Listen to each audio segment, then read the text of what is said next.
I would say jobs. Often we see kids coming out of high school and college, and they're able to get a good part-time job, but they're unable to find a career. We need to make sure we cut red tape, keep taxes low, and allow careers to be available, where people can come out and be successful and get a good job right away.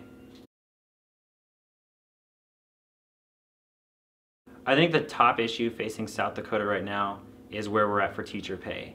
Last session we passed a half-penny sales tax increase for $107 million. We need to ensure that every penny that we promise to go to education is going to education. Far too often we've promised money to education, but only a portion of it has actually went there.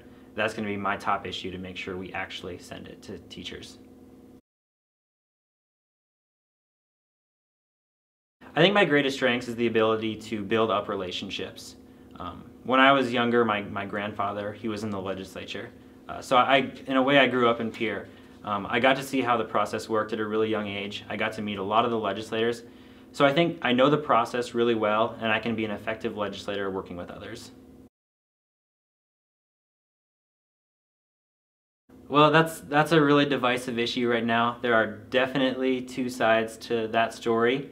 I'm going to have to look into it a little bit more, but ultimately we do need to take some responsibility in the legislature and get something passed, probably this session.